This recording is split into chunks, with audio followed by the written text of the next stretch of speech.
Good morning to everyone. So let's start our today's class. तो last class में हमने क्या देखा था बेटा कि जो डेटा फ्रेम होता है उसका क्रिएशन जो हम करते हैं वो अलग अलग तरीक़ों से कर सकते हैं। Apart from that we have seen the way of using dictionary and creating the data frame object. अब डिक्शनरी का यूज़ करके डेटा फ्रेम ऑब्जेक्ट क्रिएट करना वो हमने देखा था। उसके बाद लिस्ट ऑफ डिक्शनरी और लिस्ट ऑफ लिस्ट, ये भी एक वे था कि मतलब हम डिक्शनरीज बहुत सारी अलग अलग बना लेते थे, उनको एक लिस्ट में डाल देते थे और फिर उसका डेटा फ्रेम क्रिएट करते थे। और हम क्या करते थे, तीन चार अलग अलग लिस्ट्स बना लेते थे और उन बहुत सारी लिस्ट को एक बड़ी लिस्ट में कंटेन करवा देते थे और ऐसा करने के बाद हम डेटा फ्रेम क्रिएट करते थे। So these were the two ways. Now in today's class we are going to see another way of creating a data frame object. Now what is this way? So this way is by using 2D array. अब कोई ND array या 2D array का use करके कैसे हम एक data frame create कर सकते हैं वो अब हमको देखना है।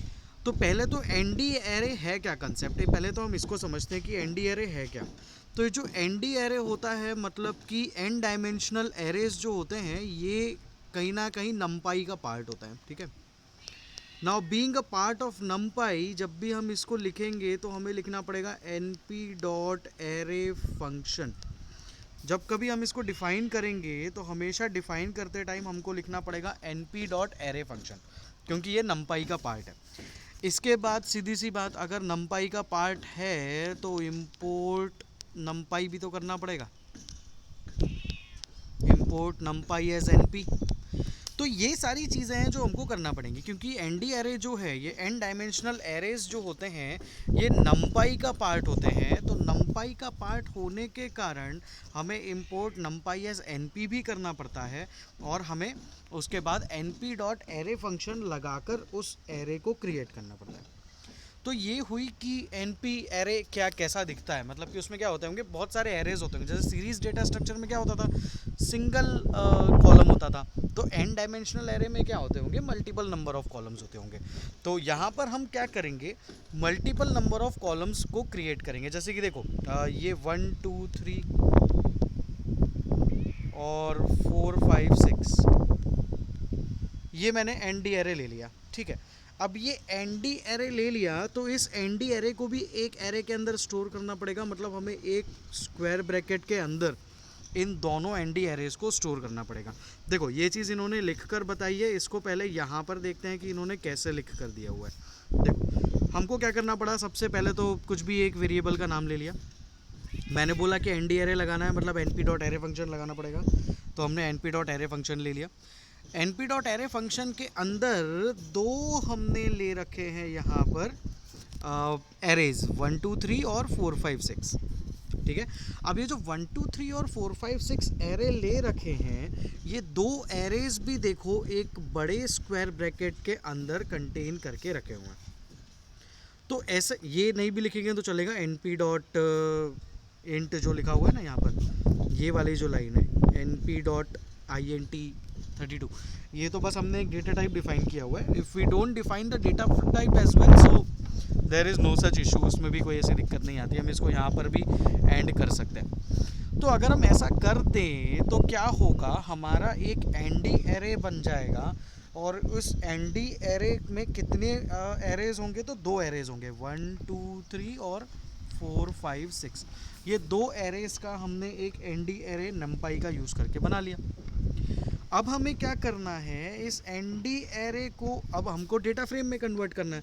डेटा फ्रेम में कन्वर्ट करने के लिए हम लिखते हैं PD dot data frame function, और PD dot data frame function किस पे लगाएंगे, जिसके अंदर ND एरे स्टोर्ड है। तो यहाँ पर NAAR1 के अंदर स्टोर्ड है, तो NAAR1 हम यहाँ पर लिख देंगे। तो क्या होगा, अब ये एक ND एरे में कन्वर्ट हो जाएगा। अब जब ये ND एरे में कन्वर्ट होगा तो सीधी सी बात है कि ये डेटा फ्रेम जैसा दिखेगा। तो इसका जो आउटपुट होगा वो कुछ इस तरीके का हमको देखने को मिलेगा।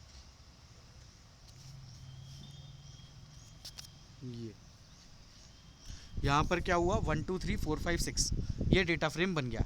But notice one thing, as we have only entered using np dot array function, और np डॉट एरे फंक्शन लगाकर डेटा फ्रेम क्रिएट करा है, हमने कहीं पर भी इंडेक्सेस प्रोवाइड नहीं करे थे।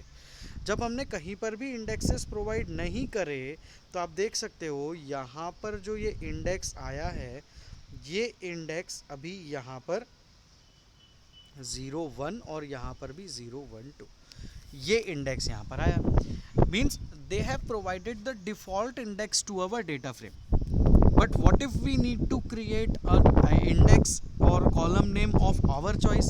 अगर हमें हमारी चॉइस का कोई इंडेक्स या कॉलम नेम लिखना है तो उसके लिए हमें क्या करना पड़ेगा।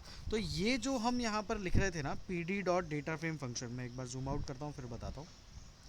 ये जो हम लिख रहे थे pd dot data frame function, ये वाली जो लाइन है हमारी, ये वाली pd dot data frame function वाली, यहाँ पर आखिरी में जहाँ पर ये NAAR1 लिखा है लास्ट में, इसके बाद हमको यहाँ पर ब्रैकेट क्लोज करने से पहले कॉमा लगाना पड़ेगा, और कॉमा लगाने के बाद अब हमको लिखना पड़ेगा कॉलम्स इज इक्वल्स टू, और जो भी कॉलम का नाम आपको देना हो, A1 A2 A3, जो भी आप नाम देना चाहते हो वो, and ultimately close the bracket. तो अब क्या होगा अगर मैं इस तरीके से नेमिंग कर दूंगा, मतलब कि NAAR1 लिखने के बाद कॉमा लगा के columns is equals to A1 A2 A3 लिख दूंगा, तो अब यहाँ पर इस पर्टिकुलर पोजीशन पर जो ये वैल्यूज़ लिखी हुई हैं, these values will be replaced by A1 A2 and A3। ये तो हुई कॉलम्स के नाम चेंज करने की बात, सिर्फ कॉलम का चेंज होगा, this will remain the same. Now if I want to change this as well, तो कॉमा लगा के columns is equals to A1 A2 A3 लिख दिया, फिर कॉमा लगाना ब्रैकेट क्लोज करने से पहले, और कॉमा लगा के अब लिखना पड़ेगा इंडेक्स इज इक्वल्स टू, और इंडेक्स की जो भी वैल्यू प्रोवाइड करनी है हमको x y, और ब्रैकेट क्लोज। अगर हम ऐसा कर देंगे तो यहाँ जहाँ पर ये 0 और 1 लिखा हुआ है, अब यहाँ पर x और y लिखा हुआ आ जाएगा। मतलब ये है कि एनडी एरेज का यूज़ करके डेटा फ्रेम क्रिएट करने के लिए हमें क्या चीज़ें ध्यान रखनी है कि np डॉट एरे फंक्शन लगाना है, np डॉट एरे फंक्शन के अंदर 2 एरेज लगा देने हैं, दोनों एरेज को एक लार्ज एरे के अंदर उसको कंटेन करवाना है, और फिर अल्टीमेटली उसको प्रिंट करवाना है। जब हम प्रिंट करवाएंगे तो वहाँ पर इंडेक्सेस और जो कॉलम नेम्स हैं वो बाय डिफ़ॉल्ट आ जाएंगे, but if we want to change the names of indexes and the column names, so we have to pass the attribute. कौन सा एट्रीब्यूट हमें पास करना पड़ेगा? हमें पास करना पड़ेगा कॉलम्स एट्रीब्यूट और इंडेक्स एट्रीब्यूट। तो कॉलम एट्रीब्यूट और इंडेक्स एट्रीब्यूट का काम ही ये होता है कि आपके कॉलम्स को या इंडेक्सेस को नेम प्रोवाइड करता है वो। तो अगर इसको हम एग्जांपल से समझे तो यहाँ पर आप देख सकते हो नीचे एक एग्जांपल दिया हुआ है, यहाँ पर इसको देखो, सॉरी ये वाला नहीं, ये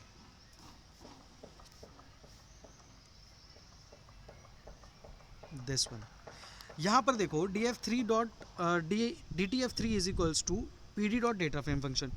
अब pd dot data frame function लगाने के बाद आपके एरे का नाम, तो यहाँ पर जैसे NARR2 था तो NARR2 लगा दिया, कॉमा, अब कॉलम्स पहले लिखो या इंडेक्स पहले लिखो, इट डजेंट मैटर, है ना, जो लिखना चाहें पहले हम लिख सकते हैं। कॉमा लगाने के बाद कॉलम्स इज इक्वल्स टू, फिर उसके बाद जो भी हमने लिस्ट में जो भी वैल्यूज़ पास करनी है कॉलम के नेम की वो हम पास कर देंगे, फिर comma, index is equals to, और उसके बाद लिस्ट में जो भी इंडेक्स की वैल्यू हमें पास करनी है वो हम पास कर देंगे। तो ऐसा करने से क्या होगा, कॉलम्स और इंडेक्सेस की वैल्यू हमें देखने को मिल जाएगी। ऑलराइट, तो ये एक तरीका है जिससे कि हम एनडी एरे का यूज़ करके डेटा फ्रेम ऑब्जेक्ट्स को क्रिएट कर सकते हैं। But we should remember one thing, that if we are creating a data frame, so there should be equal number of elements। जैसे कि अगर मेरा एक एनडी एरे है 1 2 3, तो दूसरा एनडी एरे 4 5 नहीं हो सकता, क्योंकि यहाँ पर 2 नंबर ऑफ एलिमेंट्स हैं, यहाँ पर 3 नंबर ऑफ एलिमेंट्स हैं। तो नंबर ऑफ एलिमेंट्स हमेशा सारे एरेज में सेम रहना चाहिए। अगर नंबर ऑफ एलिमेंट्स सेम नहीं रहेंगे तो वहाँ पर वो क्या करेगा, वो एक सिंगल, सिर्फ और सिर्फ एक सिंगल ही क्या कहना चाहिए, कॉलम प्रोड्यूस करेगा, क्योंकि उसको पता ही नहीं ना, डिफरेंस आ ही नहीं पा रहा है, कहीं पर 2 नंबर ऑफ वैल्यूज़ हैं, कहीं पर 3 नंबर ऑफ वैल्यूज़ हैं।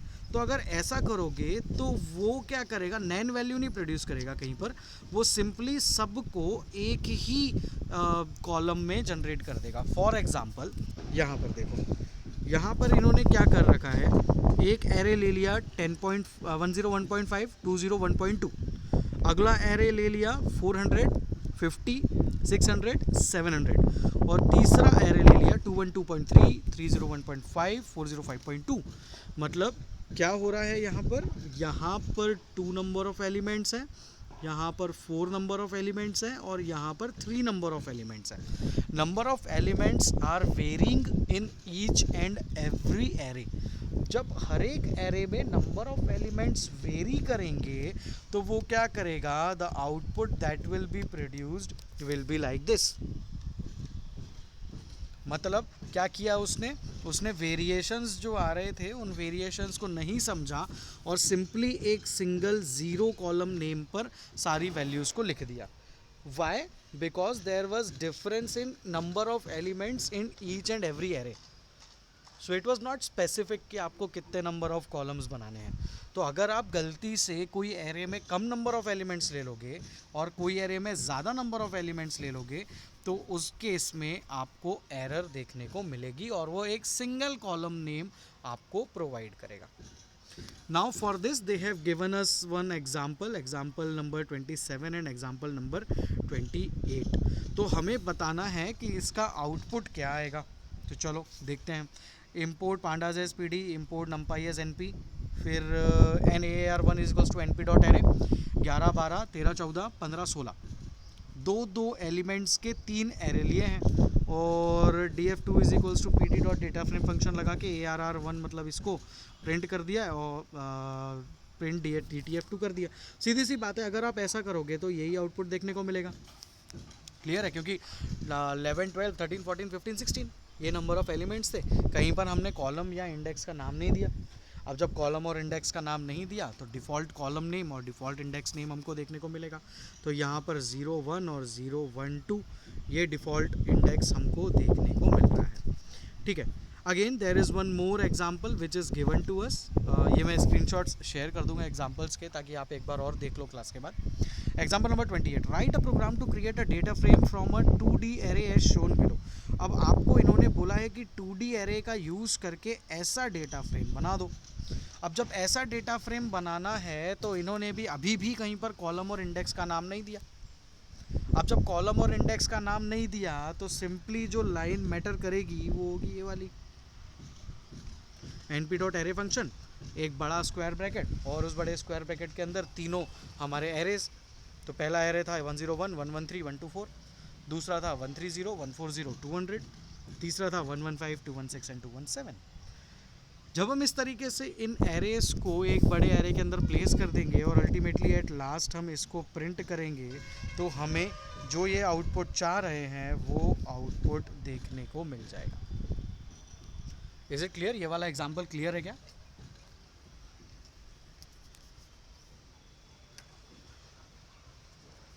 आवाज़ आ रही है? Yes sir. सिंपली क्या किया हुआ है, बस ये लाइन का बस इंपॉर्टेंस है और कुछ नहीं। ये वाली जो लाइन है, only this line is something which is very important. ये लाइन कैसे लिखना है ये समझ में आना चाहिए। एन डी एरे बनाना है मतलब नम्पाई का पार्ट है, नम्पाई का पार्ट है मतलब एन पी डॉट एरे लगेगा।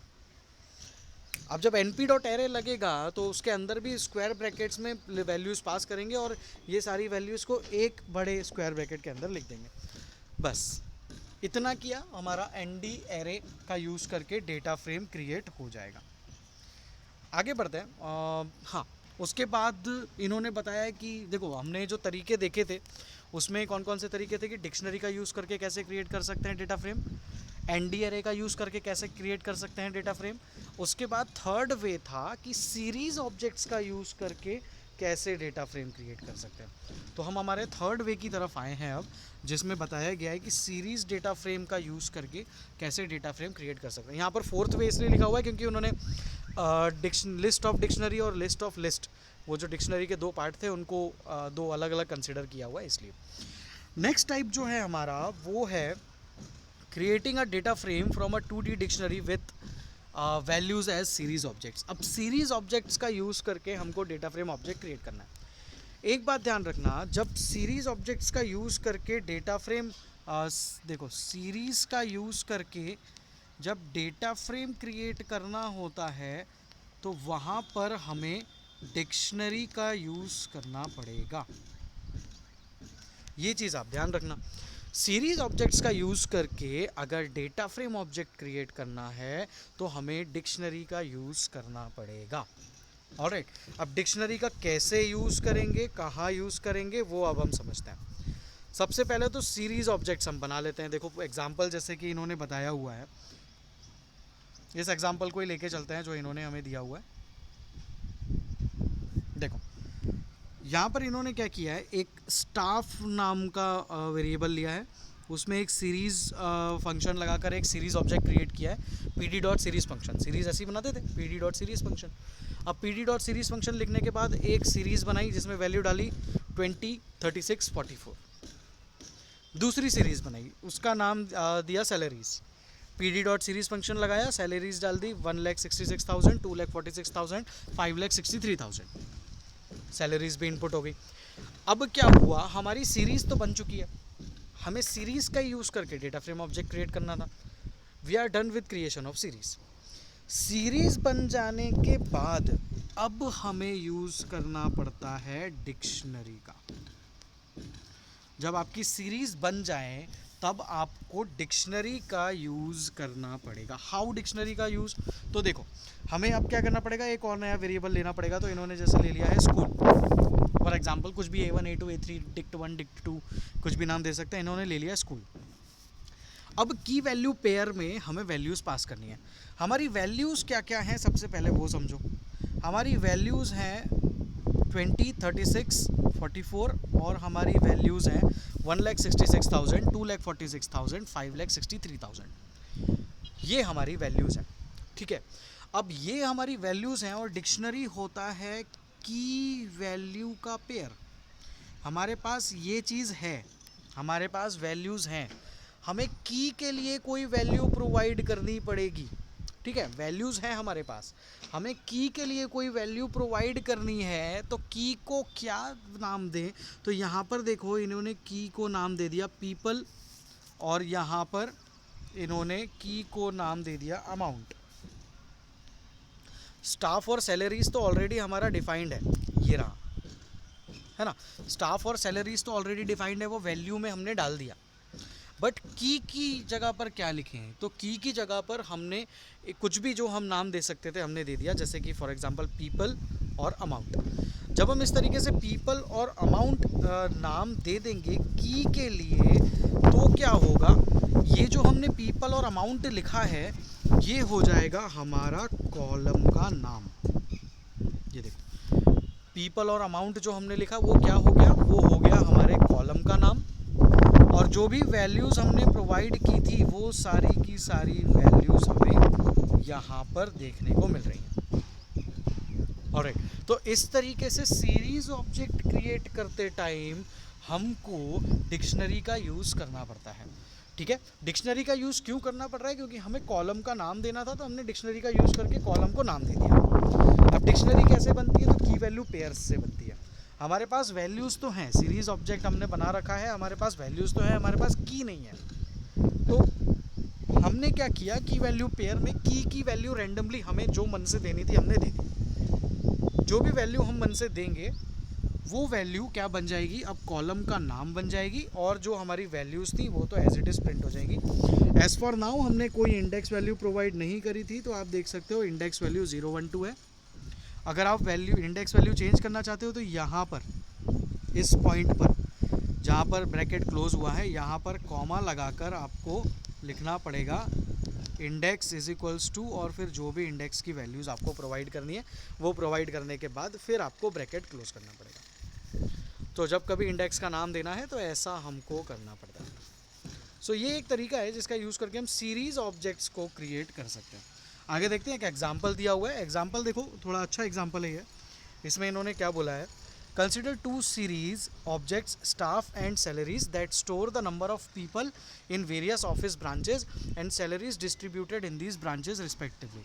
ये तो हमने जो ऊपर बनाया है ये वही है कि हमको इन्होंने बोला है कि आपको एक सीरीज ऑब्जेक्ट क्रिएट करना है जिसमें नंबर ऑफ़ पीपल होंगे एक ब्रांच के, और दूसरी सीरीज़ क्रिएट करना है जिसमें उनकी सैलरीज होगी। तो ये तो हमने ऊपर देखा। नीचे ये नया क्या बोल रहा है, write a program to create another series object that stores average salary per branch and then create a data frame object from these series objects. मतलब क्या होगा, यहाँ पर हमें जो हमने सीरीज़ बनाई थी वो सीरीज़ तो बनानी ही पड़ेंगी, ठीक है, पर सीरीज़ बनाने के बाद इन्होंने बोला है कि आपको क्या करना है, आपको उनकी जो सैलरीज़ हैं, ये जो इनकी सैलरीज़ हैं, आपको इनकी सैलरीज़ का एवरेज लेना है, ठीक, इनकी सैलरीज़ का एवरेज लेना है और इस एवरेज को एक नए सीरीज़ ऑब्जेक्ट के अंदर स्टोर करना है और इस नए सीरीज़ ऑब्जेक्ट को भी आपको डिस्प्ले करना है। मतलब अभी क्या क्या डिस्प्ले हो रहा था, तो अभी डिस्प्ले हो रहा था अमाउंट और पीपल, अभी हमारे पास अमाउंट और पीपल डिस्प्ले हो रहा था। अब हमें क्या करना होगा, अब अमाउंट और पीपल के साथ साथ हमें इनका एवरेज भी डिस्प्ले करना है। मतलब कि अब एक तीसरी सीरीज़ भी हम यहाँ पर क्रिएट कर रहे हैं, दो ऑलरेडी हमने बनाई थी, तीसरी भी क्रिएट कर रहे हैं और इन तीनों को एक डेटा फ्रेम में डिस्प्ले करवा रहे हैं। तो चलो देखते हैं कैसे कर सकते हैं इसको। तो सबसे पहली बात, np.array, यहाँ पर हमें numpy को इंपोर्ट करना पड़ेगा। numpy इसलिए इंपोर्ट करना पड़ेगा क्योंकि हम यहाँ पर numpy का भी यूज़ कर रहे हैं, ठीक है। तो अब देखो यहाँ पर हमने सबसे पहले क्या किया, क्योंकि एवरेज निकालना है ना, जब कभी कोई ऐसा मैथमेटिकल फंक्शन लगाना है तो वो सीरीज़ ऑब्जेक्ट डायरेक्टली कैलकुलेट नहीं कर सकता, तो उसके लिए numpy का यूज़ करके हमको करना पड़ता है, इसलिए हम यहाँ पर numpy यूज़ करना है। तो import pandas as pd, import numpy as np, कुछ नहीं है इसमें हमने staff pd dot series function लगा दिया, 20 36 44 ये सीरीज़ फंक्शन लगा दिया। ये तो ऊपर वाला एग्जाम्पल जो था सेम किया। जो इम्पॉर्टेंट लाइन है, जो नया हमने किया वो किया है यहाँ पर, AVG is equals to salaries upon staff. ये हमने नया काम किया। हमने क्या कर दिया, एवरेज निकाल लिया, सैलरीज अपॉन स्टाफ करके एवरेज निकाल लिया, ठीक है। तो एवरेज निकल जाएगा, सैलरीज जितनी भी होंगी सबकी salaries divided by number of staff, ऐसा होगा तो उनका एवरेज निकल जाएगा। अब ये जो एवरेज आया, ठीक है, अब ये जो एवरेज आया आपको ये भी डिस्प्ले करना है, ठीक है। तो ये हमको डिस्प्ले करने के लिए अब क्या करना पड़ेगा, अब हमें, जब हम जो डिक्शनरी क्रिएट कर रहे थे, अब डिक्शनरी थोड़ा अलग तरीके से क्रिएट करनी पड़ेगी। डिक्शनरी में इतनी चीज़ें तो हमारी वही हैं जो हमने ऊपर करी, बट हमें क्या करना है, डेटा फ्रेम में तीसरी चीज़ और डिस्प्ले करनी है जो कि एवरेज। जब तीसरी चीज़ और डिस्प्ले करनी है तो हमें कॉमा लगाकर उस तीसरी चीज़ को भी तो नाम देना पड़ेगा। तो हमने कॉमा लगाकर की का नाम दे दिया एवरेज, और ये AVG की वैल्यू कहाँ से उठाएगा, तो यहाँ से उठाएगा, सैलरीज अपॉन स्टाफ से, ठीक। तो क्या हुआ यहाँ पर, ये अब तीनों हमारे जो सीरीज़ ऑब्जेक्ट हैं, इन तीनों सीरीज़ ऑब्जेक्ट का अब एक डेटा फ्रेम ऑब्जेक्ट क्रिएट होने को तैयार है। अब हमने यहाँ पर लिख दिया pd dot data frame function और org मतलब ये, जिसमें हमने ये org डिक्शनरी का नाम है, तो हमने अल्टीमेटली डिक्शनरी को प्रिंट कर लिया। और जब हम इस डिक्शनरी को प्रिंट करेंगे तो हमें कुछ इस तरीके का आउटपुट देखने को मिलेगा। ये रहा आउटपुट। अब आप यहाँ पर देख सकते हो कि यहाँ पर अमाउंट भी आई है, एवरेज भी आई है और पीपल भी आए हैं, सारी चीज़ें यहाँ पर आ गई। मतलब नई चीज़ इन्होंने क्या करवा दी, यहाँ पर आपको बोल दिया कि एवरेज भी निकालो, एवरेज भी निकालो। तो डिक्शनरी जब बनाएंगे हम, सीरीज़ ऑब्जेक्ट को जब डेटा फ्रेम में कन्वर्ट करना है, डिक्शनरी का यूज़ करना पड़ेगा। तो डिक्शनरी का यूज़ करते टाइम हमने वहाँ पर क्या कर दिया, वहाँ पर हमने सिंपली उस AVG वाली फील्ड को भी वहाँ पर इनपुट कर दिया, जो हमने यहाँ पर लिखा हुआ है इस तरीके से। सिर्फ इतना लिख देने से वो यहाँ पर इनपुट हो जाती है और अल्टीमेटली इसको प्रिंट कर दिया और वो वहाँ पर आपको आउटपुट में प्रिंट होकर मिल गई। ये एग्जांपल भी मैं अभी क्लास एंड होते से स्क्रीनशॉट इसका शेयर कर दूँगा ग्रुप पे, ताकि आप वहाँ से इसको देख सको। नाउ इन्होंने अब क्या कर रखा है यहाँ पर, अब इन्होंने बताया हुआ है लास्ट वे। लास्ट वे हमारा क्या है, तो लास्ट वे है creating a data frame object from another data frame object. अब आपके पास एक ऑलरेडी डेटा फ्रेम ऑब्जेक्ट है, अब आपको दूसरे डेटा, उसी डेटा फ्रेम ऑब्जेक्ट का यूज़ करके दूसरे डेटा फ्रेम ऑब्जेक्ट को क्रिएट करना है। अब वो कैसे होगा, ये सबसे सिंपल तरीका है। एक डेटा फ्रेम से दूसरा डेटा फ्रेम क्रिएट करना, ये सबसे सिंपल है। ठीक है, जैसे कि for example I have a pre defined data frame name DTF1। मेरे पास DTF1 नाम का एक डेटा फ्रेम है, मुझे एक नया डेटा फ्रेम क्रिएट करना है, तो मैंने नाम दे दिया DTF1 न्यू। ठीक है, अब इस DTF1 न्यू के अंदर मैंने सिंपली क्या लिखा, मैंने लिखा PD dot data frame function, क्योंकि डेटा फ्रेम ऐसे ही क्रिएट करते हैं। PD dot data frame function लिखा और उसके अंदर क्या वैल्यू पास कर दी, हमारे पुराने डेटा फ्रेम का नाम तो क्या था, DTF1। बस काम खत्म। बस इतना सा आपको करना है, आपने सिर्फ लिख दिया PD dot data frame function और उसमें पुराने डेटा फ्रेम का नाम लिख दिया और इसको DTF1 न्यू में स्टोर कर दिया। अब जब आप इस DTF1 न्यू को प्रिंट करोगे तो आपको एक नया डेटा फ्रेम देखने को मिल जाएगा, ये वाला, ये नया है DTF न्यू और ये है DTF1। ठीक है, दो अलग अलग डेटा फ्रेम्स हैं। ये वाले डेटा फ्रेम का, ऊपर वाले डेटा फ्रेम का यूज़ करके हमने ये नीचे वाला डेटा फ्रेम क्रिएट किया। क्या कितना सिंपल था, हमने सिर्फ PD dot data frame function लिखा, पहले से बने हुए डेटा फ्रेम का नाम लिखा और अल्टीमेटली नए डेटा फ्रेम को जिसमें स्टोर किया था उसको प्रिंट कर दिया और हमारा नया डेटा फ्रेम प्रिंट होकर आ गया। सो सबसे सिंपल तरीका नया डेटा फ्रेम, पुराने डेटा फ्रेम से नया डेटा फ्रेम क्रिएट करने का ही है। तो हमने ऑलमोस्ट सारी वेज देख ली है और यहाँ पर एक और टॉपिक इन्होंने दिया हुआ है, डिस्प्लेइंग अ डेटा फ्रेम। अब डेटा फ्रेम डिस्प्ले करने के लिए हमें क्या करना पड़ता है, तो डेटा फ्रेम डिस्प्ले करने के लिए हमें प्रिंट फंक्शन का इस्तेमाल करना पड़ता है। हम तो डिस्प्ले करते ही आ रहे हैं, ये यहाँ पर भी सारी जगह पर जब भी हमें डिस्प्ले करना होता है तो हम प्रिंट फंक्शन ही यूज़ करते थे। ठीक है, तो इस तरीके से हम डेटा फ्रेम को क्रिएट कर सकते हैं एक पहले से बने हुए डेटा फ्रेम का यूज़ करके। So this was it for today's class, students. If you have some doubts, so you can ask me right now. Otherwise I will be sharing you the videos as well. अभी आपको videos भी share कर दूंगा, ये zoom meeting की recording भी share कर दूंगा और एग्जाम्पल का स्क्रीनशॉट भी शेयर कर दूंगा। तीनों चीज़ें शेयर कर दूंगा, जो भी आपको मीनिंगफुल लगे आप उसमें से वो टॉपिक को देख सकते हो और फिर भी कुछ डाउट्स हो तो पूछ सकते हो। अभी आपको अगर कुछ लग रहा हो कि कोई चीज़ क्लियर नहीं है तो अभी बता दो, तो मैं उसको एक बार और समझा देता हूँ।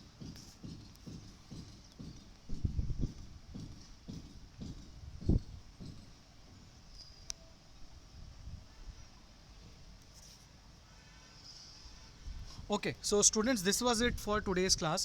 I am sending you the material for today's class in the group. So thank you students, see you in the next class.